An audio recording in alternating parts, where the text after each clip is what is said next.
हन्ताणम् नमो सिद्धाणं नमो आयरीयाणं नमो उवज्झायाणं नमो लोये सौवसाहुणम् नमः श्रीवर्धमानाय निर्धूतकलिलात्मने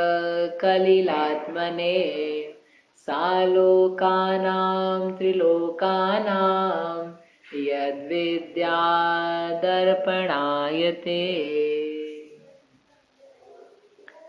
ये मांगलिक ग्रंथ श्री रत्नकरण जी शावकाचार्य है। इसके रचयिता आचार्य भगवान श्री समंत भद्र स्वामी है। इसमें चतुर्थ अधिकार में शिक्षा व्रत के अंतर्गत सामयिक शिक्षा व्रत को अपन समझ रहे हैं। कल ये अपन ने देखा था कि किस प्रकार से सामयिक को जिसने स्वीकार किया है वह स्थित रहे, वह किस प्रकार से आत्म ध्यान में युक्त रहे। सामान्यतया तो ऐसी परिस्थितियां बनती नहीं, परंतु यदि कोई उपसर्ग की परिस्थिति बन जाए तो उस उपसर्ग की परिस्थिति में भी वह दृढ़ चित्त होकर के, एकाग्र चित्त होकर के उस उपसर्ग को जीते, जैसा कि मुनिराज जीतते हैं। कोई प्रश्न कर सकता है कि जब मुनिराज जीतते हैं तो मुनिराज की स्थिति अलग होती है, मुनिराज के परिणाम अलग होते हैं। ये तो अभी शावक है, तो उस उपसर्ग को जीतने की क्या जरूरत है, उसका उपाय प्रतिकार कर सकता है। तो इसके लिए पहले वाला जो श्लोक था वही उसका उत्तर है कि ये यद्यपि शावक है परंतु सामयिक की अवस्था में इसके परिणाम विशेष प्रकार के वीतरागता से भरे हुए हैं और ये मुनि जैसे ही अपने आप को जानता है। यद्यपि इसके प्रत्याख्यानावरण कषाय के उदय हैं, मुनि नहीं है परमार्थ से, परंतु जैसे 5 पाप का त्याग और संपूर्ण विरति विरक्ति भाव इंद्रिय विषयों से मुनिराज के पाई जाती है, जीवन से निस्पृहता पाई जाती है, वैसे के वैसे इस जीव के भी पाई जा रही है। और जैसे समझाया था कल भी कि वहां से प्रतिकार करे भी देगा उपसर्ग का, तो कोई आवश्यक नहीं है कि उस उपसर्ग से इसका बचना हो ही जाए।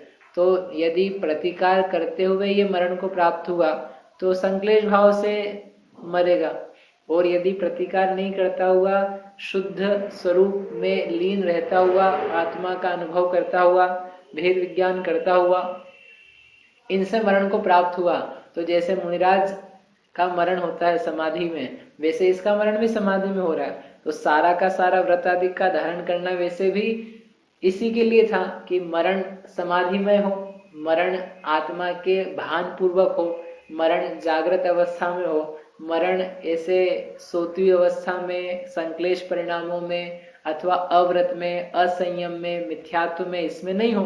तो इससे बढ़िया उत्तम और क्या दशा हो सकती है। इसलिए ये उपसर्ग में मुनिराज जैसा ही इसका व्यवहार होता है। तो कल अपन ने देखा भी था कि ऐसे श्रावक के उदाहरण, तो सेठ सुदर्शन की बात अपन ने समझी थी। फिर आपसे कहा था कि आपको देख करके आना है। हाँ, क्या है नाम? वारिशेण मुनि नहीं, मुनि की मुनि नहीं, तो राजकुमार वारिशेण, उनकी क्या कथा है? वो अष्टमी के दिन व्रत उपवास वाले दिन वो कार्यशर में खड़े हुए थे। बराबर, कि वो वारिशेन के अपन ने अष्टांग के अंतर्गत कथा देखी थी कि वो विद्युत एक वारिशेन जो राजा श्रेणी के पुत्र थे, तो वो पुत्र हमेशा अष्टमी चतुर्दशी के दिन एकाग्र होकर के ध्यान करते थे, सामयिक में स्थित रहते थे। और एक बार रात को विद्युतचर नाम का चोर महल में से राजमाता का हार चुरा करके लाया, और चुरा करके लाता हुआ लेकिन सैनिकों ने देख लिया, वो भागा बचने के लिए। हार भी था, जगमगा रहा था, तो उसने हार तो पटक दिया जो यहाँ पर ये वारिशेण जहाँ पर ध्यान कर रहे थे उनके आसपास पटक दिया चरणों में, और ये भाग गया। सैनिक ने देखा तो था नहीं चोरों को, तो सैनिक ने देखा हार यहाँ पड़ा और ये तो कोई दिख रहे हैं, भले इस प्रकार से दिख रहे हैं ध्यान करते हुए, जरूर ये चोरी है।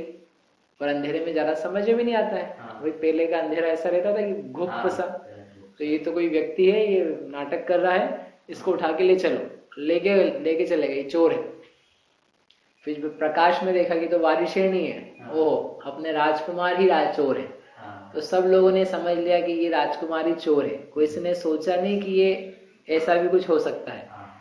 वारिशेण ने उसी समय से उपसर्ग मान करके शांत हो गए, मौन हो गए थे। मौन पहले से ही था, तो जो गाथा में शब्द दिया था मौन धरा, मौन पहले से धारण किया हुआ था, अब उपसर्ग आ गया, जब तक उपसर्ग नहीं टलता है तब तक अचल योग में रहेंगे, उपसर्ग को जीतेंगे। यदि प्राण दंड भी मिलता है या प्राण भी जाते हैं इस उपसर्ग में, तो हमें कुछ उसकी परवाह नहीं, अपनी आत्मा के विचार पूर्वक, पंच परमेष्ठी के विचार पूर्वक उसमें ही समय निकलेगा।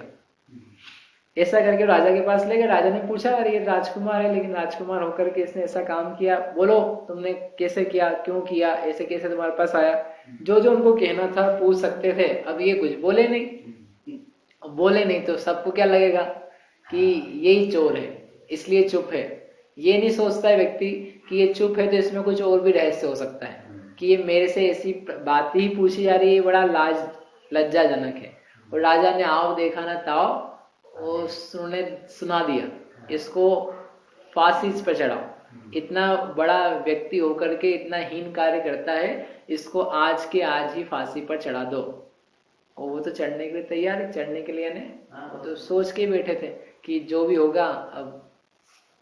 तो जल्लाद ने चढ़ाया, और चढ़ा करके वो उनका पुण्य का योग था कि वहां पर भी उनके लिए शूली क्या बन गई, सिंहासन बन गई, फूलों की वर्षा हुई इत्यादि होकर के वो उससे मुक्त हो गए। उन्होंने सोचा भी था कि यदि इस उपसर्ग से बच जाएंगे तो फिर अब जीवन में अब यहाँ नहीं रहेंगे, अब जिस कार्य को हम कभी कभी करते थे सामयिक का, अब वो निरंतर करेंगे।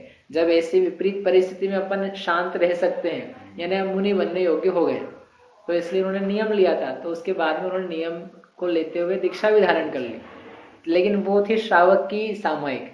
कि उस श्रावक की सामयिक में रहते हुए उन्होंने जब उपसर्ग आया, जब उनको प्राण दंड तक का अवसर आ गया, तब भी उस उपसर्ग से वे चलित नहीं हुए। उन्होंने दीनता के वचन नहीं कहे, हे महाराज कृपा करो, छोड़ दो, मेरी कोई गलती नहीं है, ऐसा ऐसा हुआ था, मैं तो रात को खड़ा था, मेरे को काहे के लिए दंड दे रहे हो। ये जो कहा उन्होंने मौन धराओ, टीका में दिया, ना दीनता के वचन बोलता है, ना तुमने ये गलत किया, तुम खराब हो, तुम दुष्ट हो, तुम कुछ जानते नहीं, सोचते नहीं, ऐसे दंड देते हो, ना ऐसे वचन कहे। अर्थात समता नहीं गई उसकी, वो मन में ये नहीं सोच रहे थे कहाँ गलत सामायिक में फंस गए, नियम ले लिया, अब नियम के कारण से मेरे प्राण ही जा रहे हैं। इससे अच्छा तो ये होता है कि मौन का नियम नहीं लिया हुआ होता, तो कम से कम मैं आज कुछ बोलता बच तो जाता। ये परिणाम आने लग जाए तो सामायिक तो वैसे ही बिगड़ी हुई है। ये तो समता वाले परिणाम में है कि अब हम जो सम परिणाम को धारण किए हैं, उदासीनता तटस्थता को धारण किए हैं, उसी परिणामों के साथ में ये देह छूटती हो तो छूट नहीं तो वैसे भी थी, अभी छूटने का योग होगा तभी छूटेगी। और किसी की छूट भी जाए ऐसे, ये तो वारिशेन का पुण्य था कि वो बच गए, किसी देव ने सहायता कर दी। हर व्यक्ति के पास कोई सोचे कि मेरे पास भी देव आ जाएगा और इसलिए वेट करता रहे। अपन तो देखो शांत रहेंगे, जब तक मृत्यु दंड के वहां तक नहीं पहुंच जाए तब तक देवता लोग नहीं आएंगे, तब तक अपने को नहीं बचाएंगे, अपनी कीर्ति नामवारी नहीं होगी। यदि इस चक्कर में रहे तो इसके सामयिक का है, ये तो प्रशंसा का लोभी है, ये तो इंतजार कर रहा है कि कोई आके बचाएगा। भाई आके बचाने का उन्होंने सोचा नहीं था, ना सेठ सुदर्शन ने सोचा था, ना ये वारिशेन ने सोचा, ना ऐसे बहुत महात्मा हुए उन्होंने सोचा। उनमें से कोई बचे भी और कोई नहीं बचे तो आत्मा अजर अमर थी, उसी अवस्था में मरण करके समता भाव से देवलोक को प्राप्त किए। बाद में मरते तब भी देवलोक ही जाते, अभी भी देवलोक जाते। इसलिए ये कथा सुन करके या ये बातें सुन करके अपने को दृढ़ता तो ग्रहण करनी चाहिए, इस बात को नहीं ग्रहण कर लेना चाहिए कि कोई आएगा, क्योंकि कोई आने के लिए उसकी सच्चे झूठे बनने की निशानी नहीं है। आए तो सच्ची सामायिक और नहीं आए तो झूठी, ऐसा नहीं होता है। अनेक मुनिराजों पे उपसर्ग हुए, कष्ट हुए, कोई आया नहीं बचाने, तो इसका मतलब है मुनिराज झूठे नहीं थे, वो तो सच्चे ही थे। यशोधर मुनिराज के गले में 3 दिन सर पर डला रहा, कोई डाल हटाने नहीं आया, तो इसका मतलब क्या कि वो झूठे होंगे। सियालनी खाती रही 3 दिन तक तो उनको कोई बचाने नहीं आया, इसका मतलब वो सच्चे मुनि। कि ये किसी का बचना नहीं बचना उसके श्रावक पने की या उसकी सामायिक की या उसकी अंतरंगता की, सच्चे झूठे की निशानी नहीं है। अपने परिणाम निर्मल ऐसे बनने चाहिए, वो बताने के लिए आपको 2 दृष्टांत दिए। ठीक है,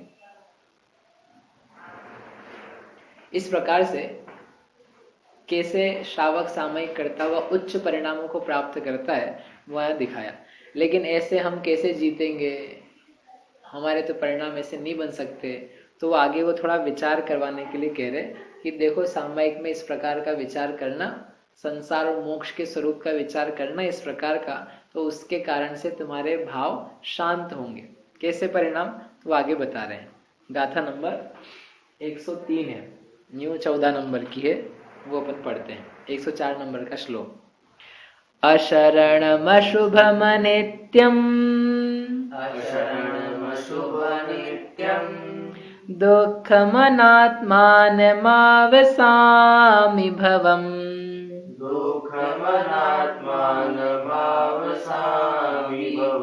मोक्षस्तद्विपरीता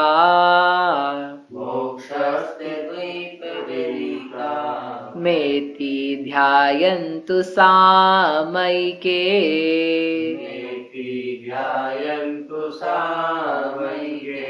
अशरणमशुभमनित्यम् दुःखमनात्मानमावसामि भवम् मोक्षस्तद्विपरीतात्मेति ध्यायन्तु सामयिके।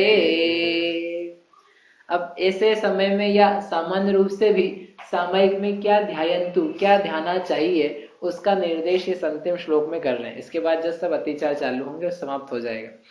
सामयिक यानी सामयिक के काल में, सामयिक में जो स्थित पुरुष है वह ध्यायन्तु, ध्यान करे, विचार करे, चिंतन करे। किस बात का चिंतन करे?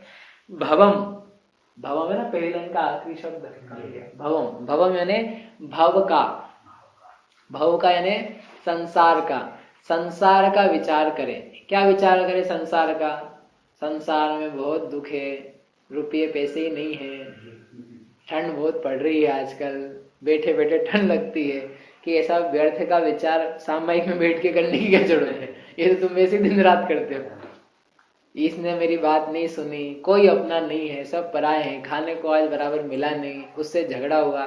तुम बैठे बैठे यदि यही बातें सोचने वाले हो तो भैया इससे अच्छा तो ये है कि तुम कुछ दूसरी बातें सोच लेते। ये बातें तो जब हो रही थी तब भी तुम सोच रहे थे, बाद में भी सोचते ही रहोगे, दिन रात आएंगे विचार। तो इसकी बजाय हमने तो प्रत्याख्यान किया ना, प्रतिक्रमण करके बैठे हैं और भविष्य के उन्हीं पापों का प्रत्याख्यान भी किया है। तो इन क्रोध मान माया लोभ के विचारों की जरूरत नहीं है, हमको भव का विचार करना है। इस भव का स्वरूप क्या है उसको सोचना है, उसका विचार करना है। तो कैसा है भव, तो उन्होंने विशेषण दिए हैं। पहला अशरणम, पंक्ति है ना, अशरणम। दूसरा अशुभम, अशुभ। तीसरा अनित्यम, नित्य नहीं अनित्यम। चौथा दुखम, दुख स्वरूप। पांचवा अनात्मानम, अनात्म स्वरूप, आत्म स्वरूप नहीं अनात्म स्वरूप। ऐसे 5 विशेषण दिए हैं। किसके लिए दिए हैं? संसार के लिए, कि हे जीव सामयिक में स्थित होकर के जब ये कष्ट आदि आ रहे हैं, परिचय आ रहे हैं, थोड़ा तो संसार के स्वरूप का विचार करो। कैसा है संसार? जिस संसार में आवसामी, आवसामी यानी मैं बस रहा हूं, मैं रह रहा हूं। गच्छामी होता है कि नहीं, जैसे गच्छामी पठामी, ऐसे ही आवसामी, आवसामी ने रहना, मैं रहता हूं। किस में? संसार में। जो कि संसार कैसा है? ऐसा है। पहला कैसा है संसार? अशरण। अशरण का अर्थ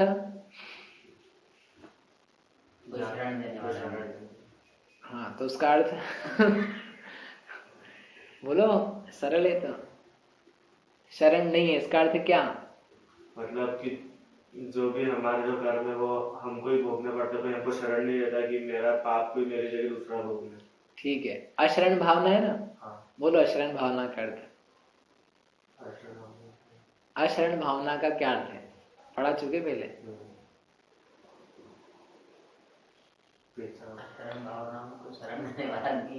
मतलब क्या? शरण देने वाला नहीं, इसका अर्थ क्या है? हाँ, नहीं देंगे, मतलब क्या है? कोई भी दुख आएगा तो अपने स्वयं को भोगना है। दल बल देवी देवता मात पिता परिवार मरती विरिया जीव को कोई न राखन हार। अथवा शुद्धा तमरु पंच गुरु जग में शरणो दोय मोह उदय जी के व्रथा आन कल्पना होय। मणि मंत्र तंत्र बहु होई, मरते न बचावे कोई। अब बताओ शरण नहीं, इसका अर्थ क्या है? जो जीव मरता है तो मरते हुए को भी कोई शरण नहीं दे सकता। सम्राट महाबल सेनानी उस क्षण को टाल सकेगा क्या? अशरण मृत काया में हर्षित निज जीवन डाल सकेगा क्या?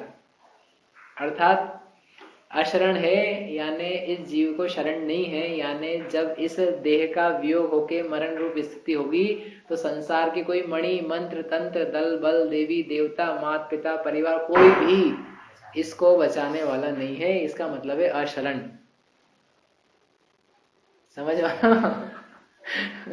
अशरण अशरण है, लेकिन अशरण का मतलब क्या है?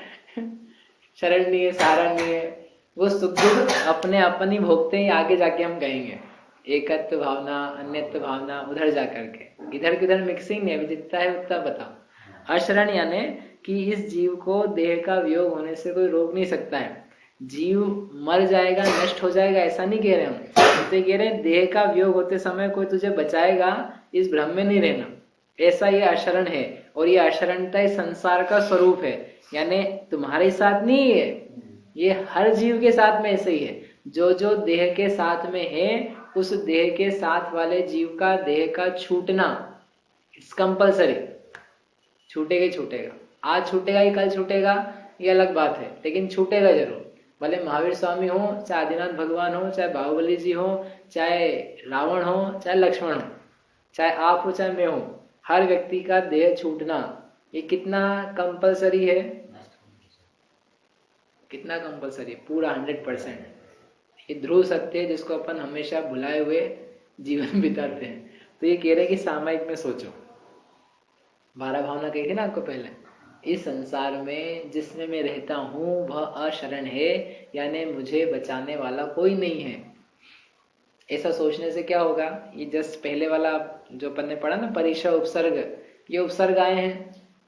मैं सोच रहा हूँ भाग जाऊं, राजा की शरण में चला जाऊं, उसकी शरण में चला जाऊं, कोई शस्त्र उठा लाऊं, इस शेर का घात कर दूं तो मैं बच जाऊंगा, राजा से सच बोलूंगा तो मुझे दंड नहीं मिलेगा, रानी ने मेरे पर लांछन लगाया ऐसा कहूंगा तो बच जाऊंगा।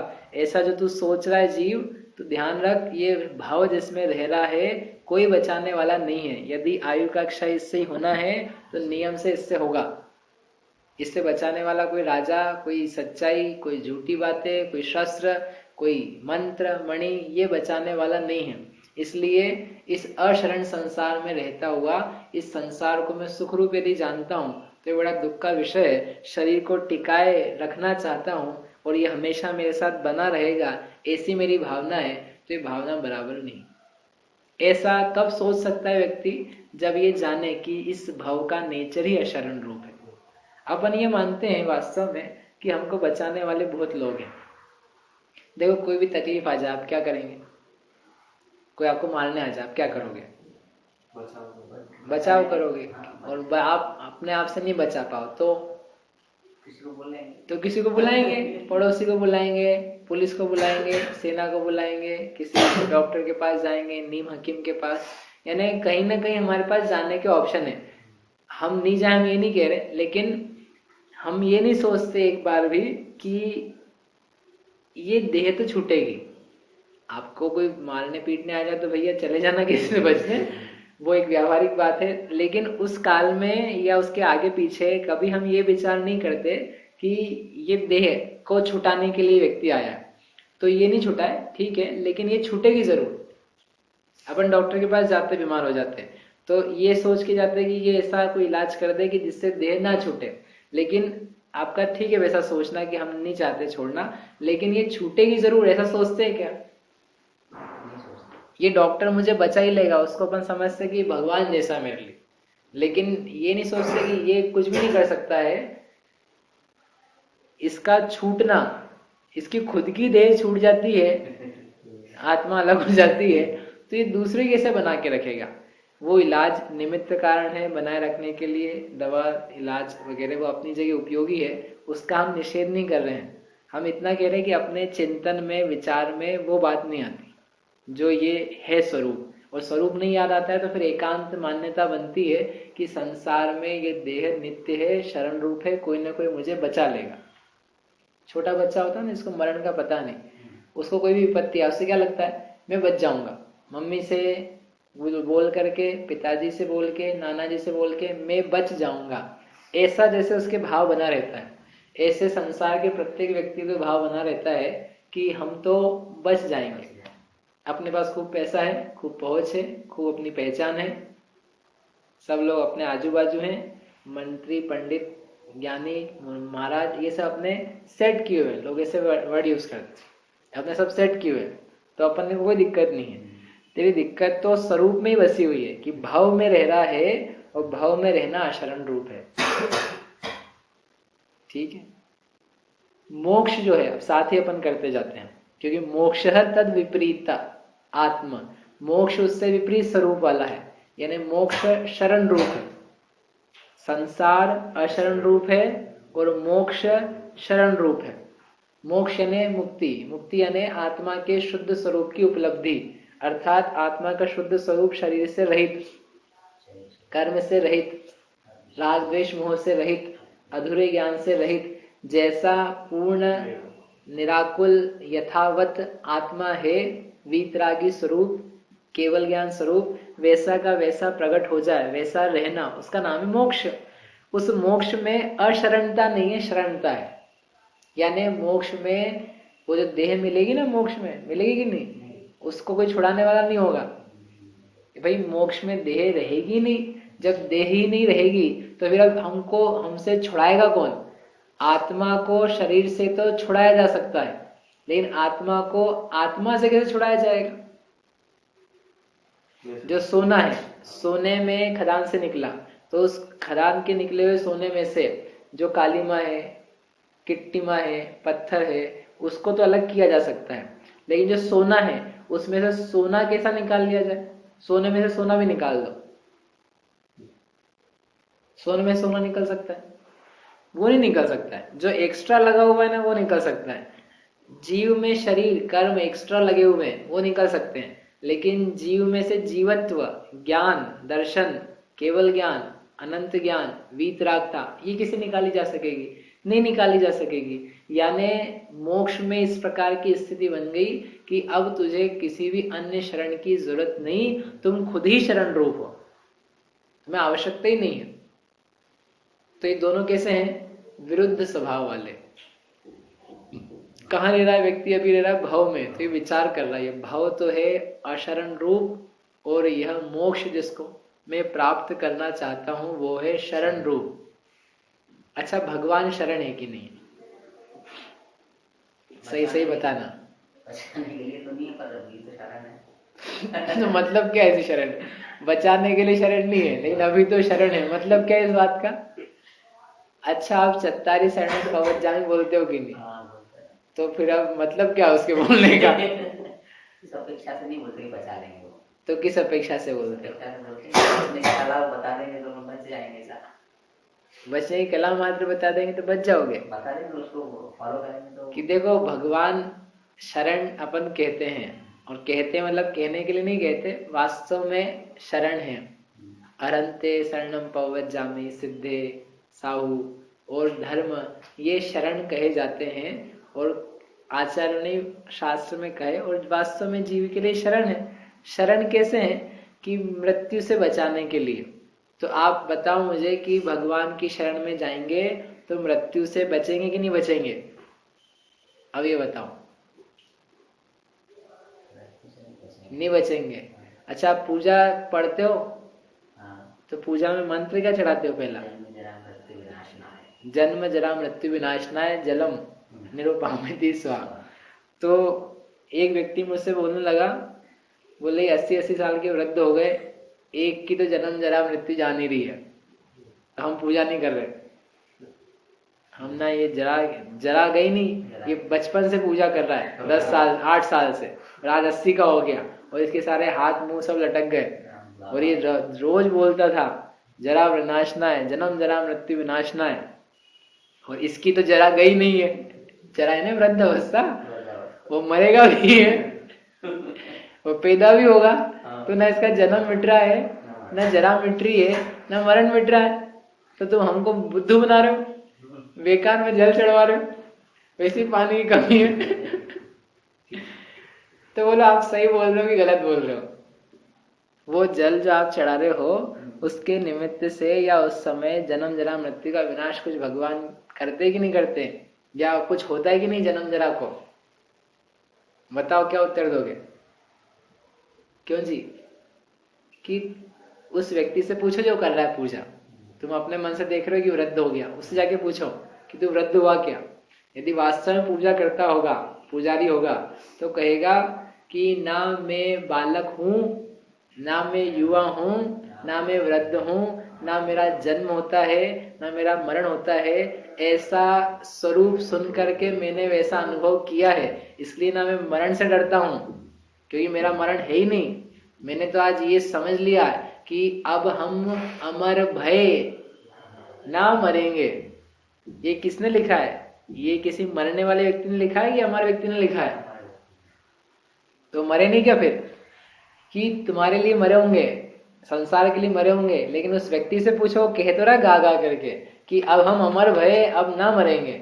तो जिसने पूजा करी ना, वास्तव में जिसने भगवान को देखा, भगवान के स्वरूप को देखा, अजर अमर अविकल अविकारी अविनाशी सिद्ध प्रणाम, तो इतने बार बार कह रहा है कि भगवान अजर हैं, अमर है, अविकारी हैं, इनका जन्म नहीं है।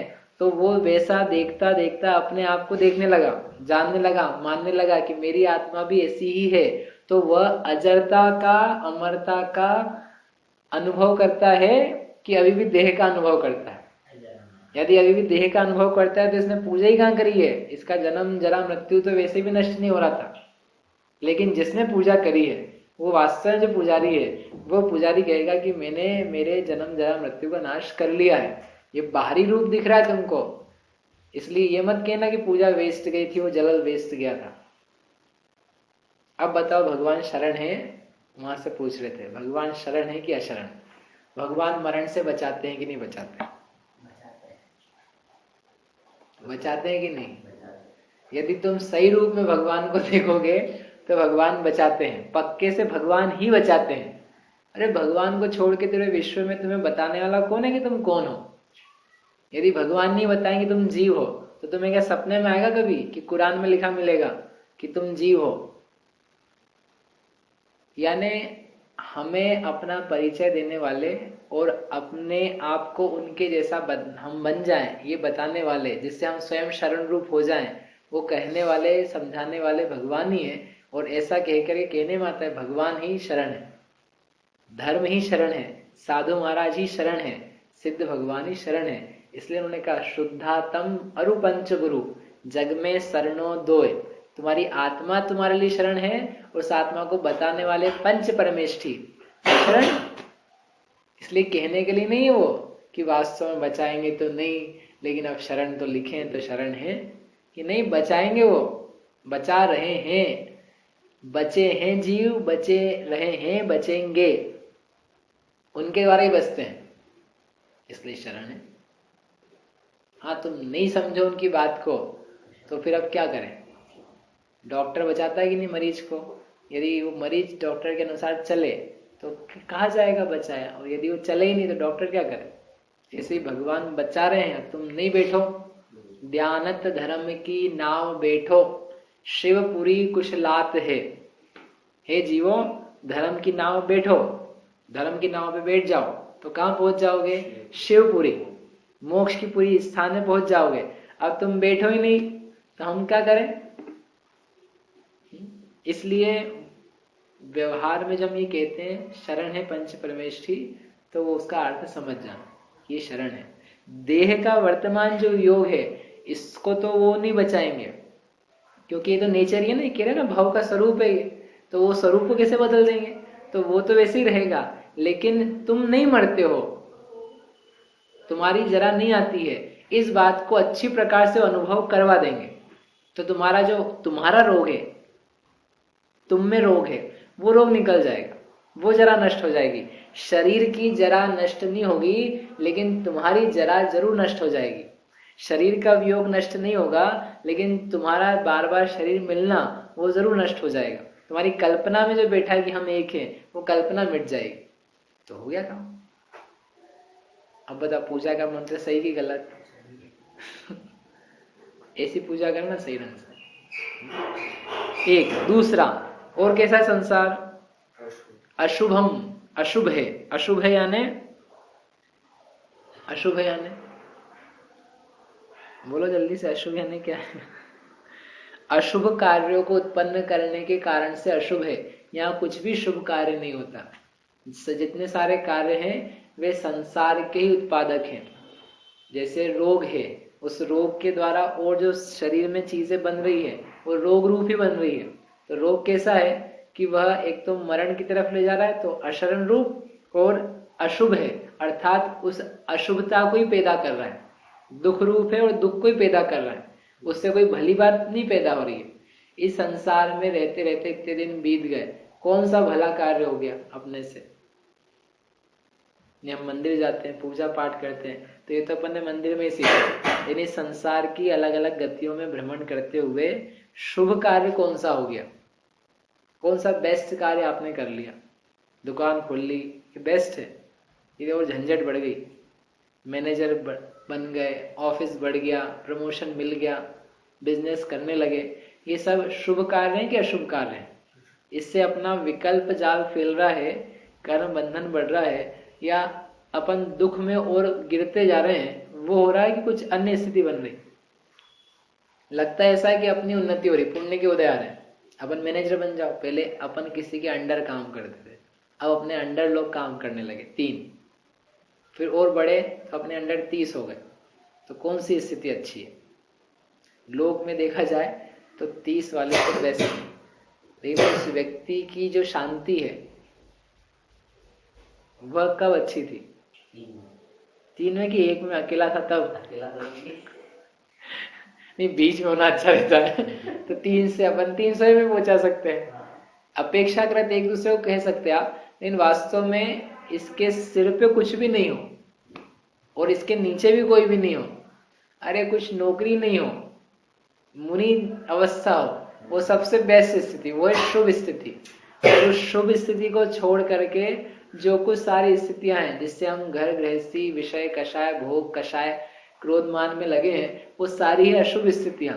तो जो भव है इसमें क्रोध आता है, इसमें घमंड आता है, इसमें मायाचारी होती है, इसमें लोभ का परिणाम होता है, इसलिए ये सारे कार्य तो कैसे हैं? अशुभ।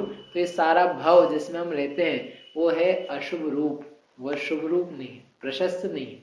और मोक्ष कैसा है? वह शुभ है, उसमें ना इंद्रियां हैं, न विषय हैं, न कषाय हैं, न दुख है। इसलिए मोक्ष का स्वरूप और इसका स्वरूप भिन्न भिन्न है। ऐसा अपन क्या कर रहे हैं? अभी तो सुन रहे हैं, करना क्या है इसका? अरे क्या करना है इसका? सामयिके ध्यायन्तु, सामयिक में इसका ध्यान करना है। इतना ज्यादा इसलिए बता रहे थे कि अपन बैठ करके 4 वाक्य तो विचार कर सके।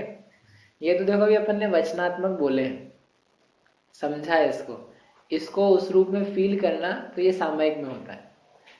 जब भी हम स्वाध्याय सुनते हैं या समझ लो पढ़ते भी हैं, पढ़ना एक अलग बात है, और पढ़ करके उसके वाच्य तक जो वो कहना चाह रहे हैं, बताना चाह रहे हैं, जिधर उंगली इशारा कर रही है उसको जानना समझना, वो एक अलग बात है। उसको करने के लिए सारा स्वाध्याय है। कोई स्वाध्याय सुनने मात्र से समझे कि अपना कार्य पूरा हो गया, तो ये ठीक बात नहीं। ये तो एक साधन है, साधन से साध्य तक पहुंचना ये अपना कर्तव्य है। तो ऐसा अपन सामयिक करें। और भी इसमें जो आगे के विचार हैं, अभी 2 ही कहे ना, अभी क्या बचे? अनित्य, दुख और अनात्म स्वरूप, ये 3 के बारे में अगली क्लास में विचार करेंगे।